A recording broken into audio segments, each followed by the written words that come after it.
committowealth.com, creating a legacy by committing to real estate wealth.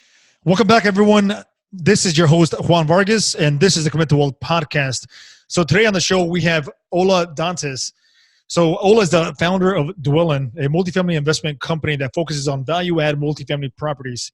He's the host of the Dwellynn Show, where he interviews successful real estate investors and entrepreneurs.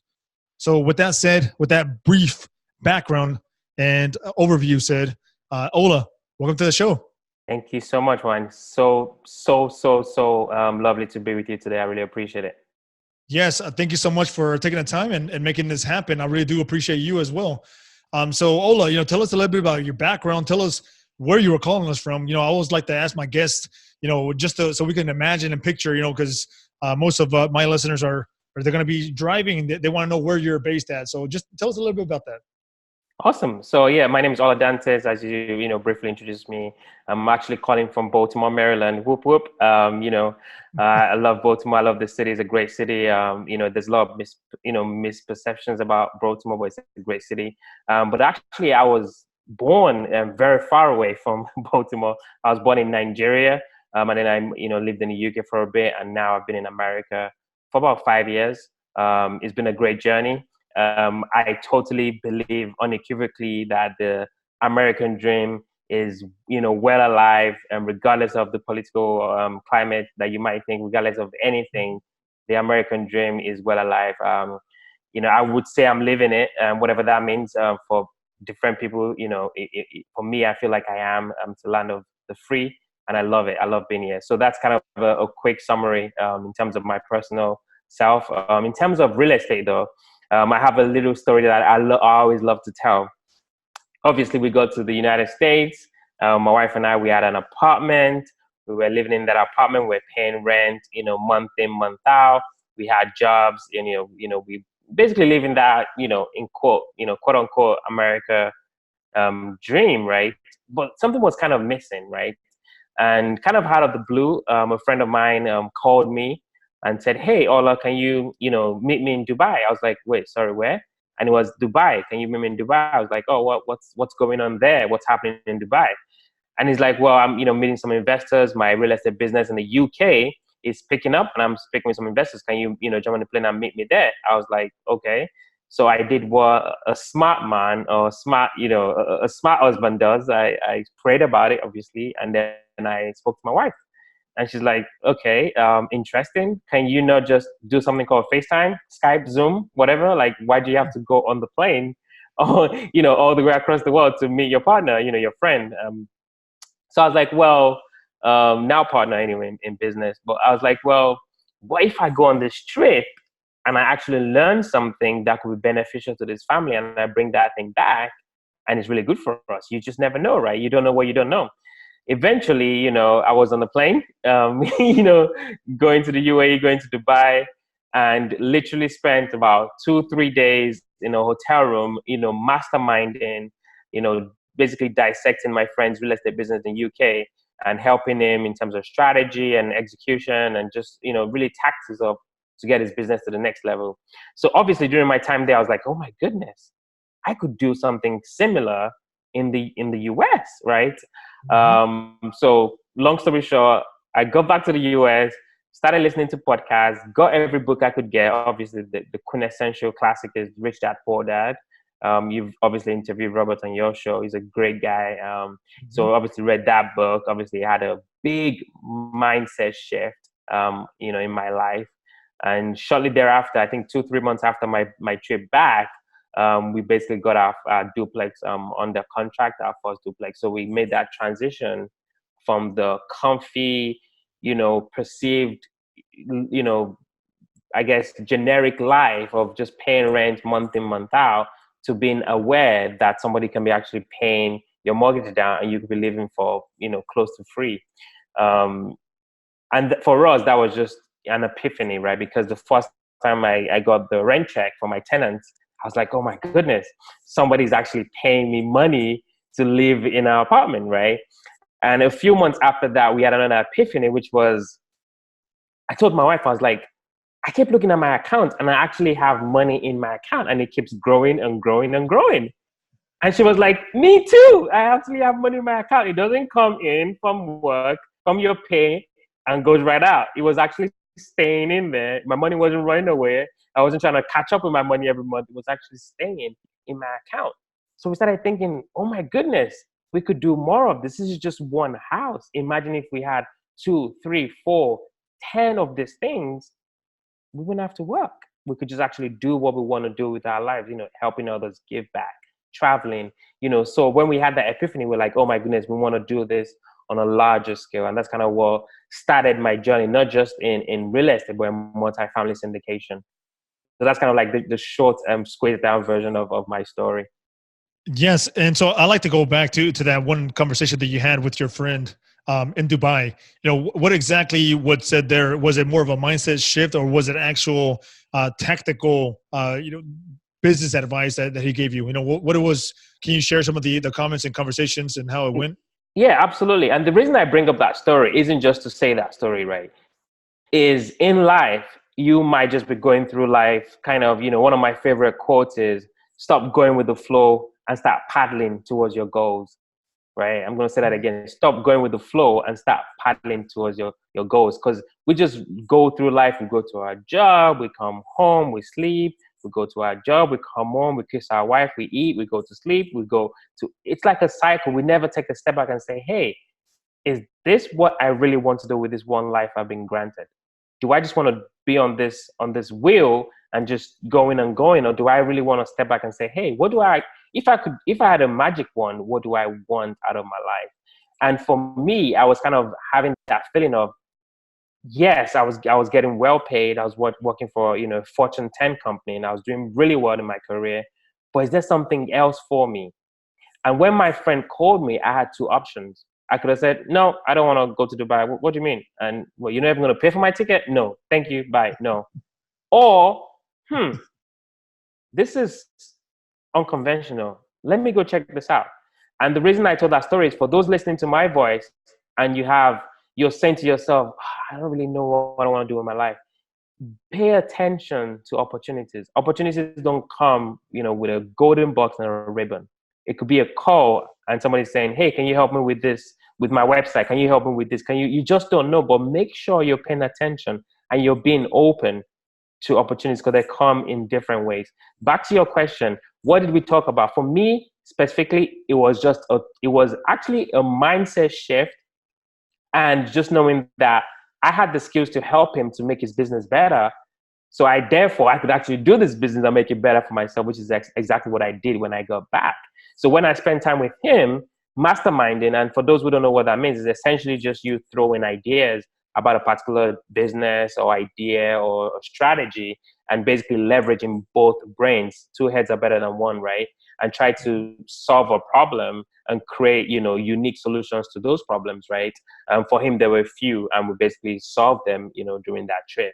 And we deployed some specific strategies as well as tactics to help him with his business. One was, something called OKRs, objectives, objective and key results. So basically, you measure every initiative within your business towards a goal, essentially. So just spending that time in that hotel room, not only, kind of woke something in me like, wait, I could do real estate, buy properties, get paid for it, pay the bank, and there's something left, and I keep that? Wow. Let me try this. And I did, and it worked, right? And when it worked, I just kind of went into beast mode and overdrive and trying to replicate that success over and over again. Of course, anybody listening to me like, wow, look at this guy from Nigeria or UK, wherever the heck he's from. He's only been in America for 5 years, and who does he think he is? He's never failed. He got lucky. He's an overnight success. No, there are certain things that I've gone through in my life that has created this hunger in me, where when I see something, I have the fortitude, the self-motivation, the self-discipline. Note the self, right? I don't wait for anybody to come and motivate me. I motivate myself, right? And the discipline to carry an idea to completion. Do I make mistakes? All the time. Do I fail? More than you can ever imagine. But I keep on going towards my goals because I know why I'm going, right? So for me, when I got back, it was just a no-brainer to go into real estate and to start buying property. And for me now, I've made that commitment, not just to myself, but for those around me. If you're on my Facebook or my Instagram, you know that I do real estate. And to the day I die, that's what I want to do. I don't want to do Bitcoin. I don't care about cryptocurrencies. I'm not interested in the stock market. I love real estate for obvious reasons, because it's worked for me and my family. Yes, focus. And, going back to your original story as well, is if you have an opportunity, take advantage of it. You don't know what's going to come out. And a lot of times you'll be pleasantly surprised, and so a lot of great people say whenever an opportunity comes like that, you take advantage of it, and you worry about how to do it later, and so that's what you did. And it really has helped you out. So tell us where your properties were when you first started acquiring those. Were they right there also in Baltimore? Yes. Yes, fantastic question. So, obviously when I was going through what I call the learning process, right? Because I don't want folks to, listen to this and go, hey, I want to go buy a duplex or a quad or whatever. Like, there is a process to it. There's a method to the madness. So I kind of narrowed it down when I was reading different books on how to get started in real estate, to small multifamily, right? Which are basically 2 to 4 units. So after looking at different, multifamily buildings, small multifamily buildings, my wife and I decided to go for this duplex in a Class A area of Baltimore, right? When I speak to folks, they're like, oh, Baltimore, no, this is in a very nice area of Baltimore. I like to say that, and for good reason, which is why the property has done so well. So we got the property, we bought it for about $250, and we, basically changed, the paint. We, removed the basically lay over a new flooring, removed the kitchen, removed the bathroom. That was a very interesting process, dealing with contractors on my first rodeo. And, we did that for the unit on the bottom and the unit on the top. So after doing that, we were able to kind of bump up the rent, right? Even though we were in the bottom floor, but for the top floor. And then, we bought this for $240 I think it was in 2016. And when we did an appraisal, I believe last year, it's $395, it's almost $400,000. So for us, that was kind of like, in my mind, I was like, wow, we just kind of created equity from thin air, well, so to speak. So when you start to see those results in reality, like, oh my goodness, I want to do more of this, or I want to kind of scale more. And that's why we just love real estate, as a way for us to get to our financial freedom number quicker, right, and pretty smart. Okay. I love it. And, we got to start somewhere, and that was a good start for you, a duplex. And, it has taken you now to even a 160 unit that you mentioned earlier before the show. So tell us a little bit more about that one. This is a 160 unit that is, by the way, in Houston, Texas, which is my hometown. So it's actually only like about 10 minutes away from my house. So I'll go check on it for you, make sure everything's are going well for it. But tell us a little bit more about that property specifically. We know it's 160 units. Tell us, the asset class that it is. Tell us how'd you find it. And we'll talk about the submarket and all that good stuff. Yeah, sure. So basically, this was a deal that I'm kind of working with other partners. We kind of came together, coalesced, and took this deal down. So this is like you said, a 160 unit. And we're able to get in on a very good cap, about 5.65. Per unit was about $71K. So we basically took this down not long ago. So now we're kind of in the genesis of this particular property, and we're looking to, pretty much execute our business plan pretty quickly. This is kind of not too far. It's a Class B property, and 82, kind of 5 miles away from what we call the energy corridor. Which is a pretty big part, as employs about, just close to 100,000, I think 90-something thousand people in the Houston area. So we really like that market. It's kind of Bear Creek, Copperfield, Fairfield submarket. We really like that market. Of course, there's a lot of heat just in Texas, as a whole, DFW, Houston, even in the valley, some parts of the valley. Some people like West Texas as well, but we just kind of like this area. So we've kind of gone in, built some relationships there. This was kind of brought to us, through a broker. So even though we like Houston, we also like some parts of Florida, especially Jacksonville. But for now, we're kind of really focusing on that submarket. Gotcha. Okay. Tell us, a little bit more about the acquisition price. what you guys get this property for? What is the business plan that you guys are going to implement, and how much are you guys looking to spend per door? Is this a typical value add deal where you're going to spend some capital on the interiors and exteriors, or what is the overall plan, high level? Correct. Yes. Okay. High level. Yeah. So we got this for 11.5. So that brings, the price per unit to 71,000. So we're definitely going to be doing a value add, but nothing crazy, not all guns blazing. So we're going to change carpet, paint, change out some appliances if we have to, if they're, dated. So because obviously the previous owner had done some, some works on the exterior. So we're not really going all crazy, and we're going to change out some of the units. Increase rent gradually, just to kind of meet what the sub-market is kind of, asking for. And we, typically we'd like to hold these things for 5 to 7 years and then kind of exit the deal. We're not basically, looking for a quick, 2 to 3 year exit. It's a long hold relatively for us. And hopefully we're looking to exit, at the 5 to 7 year mark. Okay. And what type of financing were you guys able to achieve on this deal? Was this agency debt, or was this more of like a bridge, or how'd you guys take it down? Yeah, so we actually did a bridge on this one. So that's what we just to kind of get us to, the initial, capex that we're looking for. So we're looking to actually refi from this within, 12 months, 12 to 24 months. But hopefully we're really shooting for that 12-month mark, and obviously just kind of refi to something more traditional, probably agency. That's kind of what we're looking for. Okay, to finish implementing your business plan, years 2 through 5, or Correct. 2 through however long you're in the deal for. Correct. Which management company were you guys able to use on this property? So we actually work with a management company called Zadig. I don't know if you know them or if you heard of them. So they're the ones that we're actually looking for. We're using for this particular deal. Okay, gotcha. So when did you guys close on this deal? Oh man, I think this was the last week of May actually. So this is pretty fresh. I'm open, hopefully in the next few months here to actually visit the site and take a look, and obviously meet with the team there. And meet with me, like you said earlier before. Oh yeah, podcast, definitely. man. That has to happen. That's gonna be the highlight, man. No, I'm just kidding. Of course. I'm just kidding.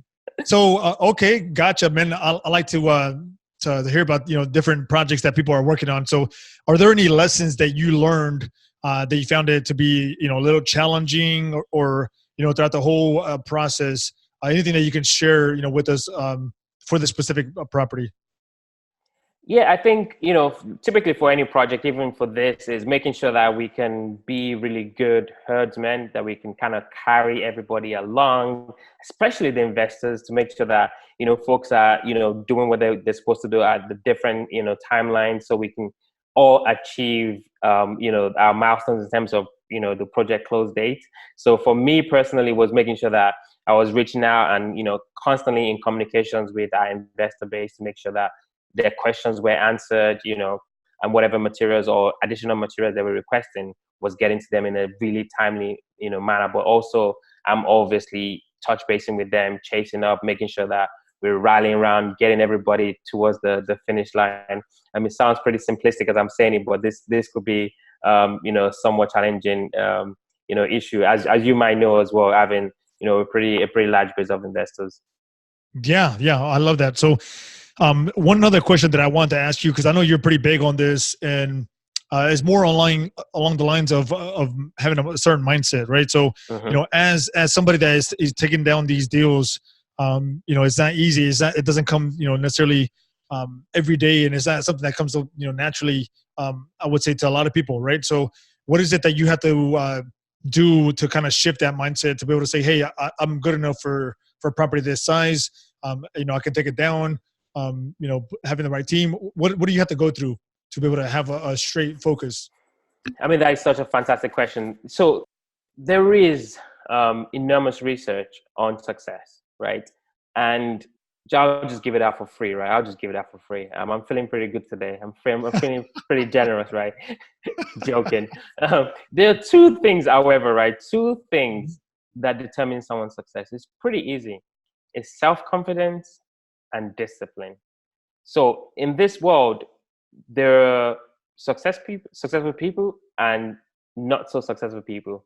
If you can find people who are successful in whatever field it is that you're looking to be, and try to emulate their tactics, their everyday beliefs, their self-discipline, what are they doing in terms of how they're living their lives, you will be successful. There is a formula.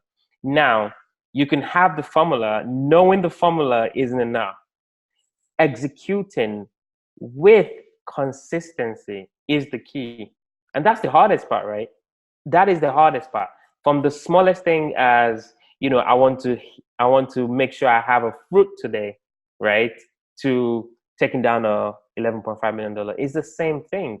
So can you be disciplined, right? Not just to yourself, right? But to whatever it is that you lay your hands to. And also, do you have that self-confidence to say, hey, I know that I'm deserving of more in my life. I know I can do this. So for me personally, it's really working on myself first, right? I don't see issues. I see an opportunity to solve problems, right? I'm a big fan of Jim Rohn, right? Tony Robbins is a mentor, and Jim would always say, don't wish it was easier. Wish you were better, right? No. Don't wish things to be easier. Wish that you were better, right? So it's understanding that the world and life is full of ups and downs and issues. Our goal is to position ourselves to only see the opportunity, to only see that there isn't a failure, but there's nothing but learning, right? And I'll give you a quick story just to back that up. And it goes back to what I was saying in the beginning about folks listening to me. I think, oh, this guy just got lucky or whatever. Or, whatever it is that we tell ourselves to make ourselves feel like we're doing what we're supposed to do. I bought my first duplex, like I said, and I was like, oh my God, this is amazing. What should I have done? I should maybe do something similar to that, but I caught a disease called the shining object syndrome. Right? I got this guy that said, hey, Ola, let's start flipping homes. Let's start buying these homes and flipping them. So I was like, wow, that sounds good. We make like 50,000 or 100,000 on a house. Let's do this, right? So I veered off my path, right? I lacked the self-discipline to stay the course, right? And there's a price to pay for everything. There's a price to pay for good. There's a price if you eat your apple a day, and there's a price if you eat your Hershey's a day, right? There's a price for good and bad, right? And for me, that was not my path, and I paid the price for it. And the price I paid was I was going around flipping these houses, trying to be a perfectionist by being there on my job site every single day, calling contractors, calling Home Depot, trying to do everything for myself. But my little baby, multifamily, wasn't getting the attention. And my business suffered for that whole year I was managing all my projects. So, everything that we do every single day, there's a price for it. So you have to understand, when I wake up, what am I trying to really achieve? And if your goal is, and if your activities are so far away from your goals, then you can quickly tell yourself and say, hey, I need to pivot. I need to turn this aircraft carrier back to, whatever it is that my goal is. But it's really difficult, but it's making sure that we step back, we have that discipline, and, to be able to self-reflect and say, hey, this is not what I really want. I want to lose 20 pounds, or I want to buy my first real estate deal. But if I'm not looking at this and putting in offers, I can't buy. If I'm not eating right, if I'm not exercising, I can't lose weight. It sounds very simple. The execution and the discipline required is where I feel like people don't put enough energy into. Right.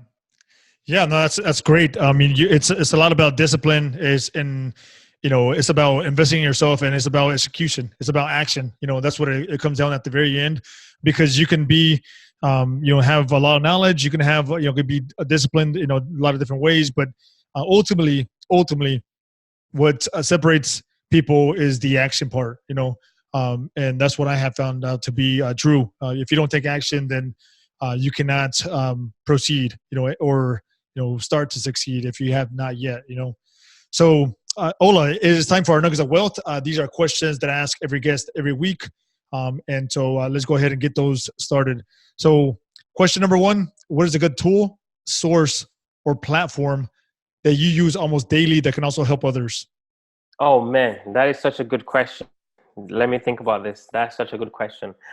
There's an app called Notion, Notion.io. Basically, it's like what can I call it? It's not like an ERP. It's basically like a platform that we use for our business. Like you can use it for like journaling, you can use it for like, projects. It's just so nimble that you can use it for anything. And I love Notion. I take notes in it. I use it for my podcast. I use it to, plan. I use it for OKRs, like I said in the beginning. So it's just a fantastic tool that I love to use. Notion, check it out. Okay, Notion.io. Is that what you said? Okay. Yeah. What was the best business advice you ever received? Whew. That is such a good one. I think for me, the best advice is understanding that when you give, and add, you will just get back regardless. Like when you continue to understand the premise that when you had value to the world, you would always get back, right? So for me, that's kind of what I always try to think of the other person. How can I help you, as opposed to how can I do something for you and get something in return? So that's that's my philosophy in business is what can I do to help you? And then hopefully you can benefit from this help I've given to you without asking for anything in return. Love that. What book are you currently reading? Oh man, this is a good one. Folks that are driving or in the gym, it's a book called Meditations, Marcus Aurelius. It's a difficult read. It's like the Bible. I love the Bible. It's like, art, Tao, it's very difficult. It's taken me a long time to read it, but it's just a fantastic book. Meditations by Marcus Aurelius. Got it. I need to write that one down. Okay. Yeah. Where do you see your business in the next 5 years? Oh, wow. That is a good one too. Growth, right? Growth, right? Because it's really fascinating, right? In the world we live in now. And this book as well is actually really, really interesting because it talks about the ephemeral nature of life, right? Life is so short. But when people say that, like in the songs, life is so short. No. Like it's literally short. Like in the space of the universe, in the space of the time continuum, I don't want to go into full-blown philosophy here, but like the time we spend, I call it 0 to 80, it's pretty short. So for those that are overachievers like yourself or myself, regardless of what we do, it's still a tiny part of the universe, of the world, of life, right? And it doesn't even matter how famous you get or how big you get, whatever you achieve is still relatively small in the time continuum since the beginning of the universe till the end. So make sure that what you're doing has a benevolent disposition. That just means basically you're trying to be a better person to others and those you interface with. You're trying to be better to the world as a whole, knowing that you are just this little. So to go back to your question, where do I see my business in 5 years? I look at my business through that lens. It's very easy for me to say, or, like I want my business to be 5 billion on the assets. But the reality is, do I want my business to be 5 billion on the assets and I never spend time with my baby girl? I never see my wife. I'm always traveling. So for me, I see my business a space where I can still be the man that God has called me to be. I can add to the community. I can provide value. I can control my time. I can help our investors, which is what our business is actually created for. It's created to help other people who are busy and don't have the time to invest. So we help them, deploy their capital to buy, amazing, assets like multifamily that provides better return than the stock market. Mm-hmm.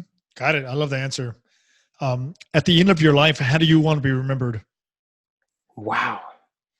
What a question. I've never got that one before.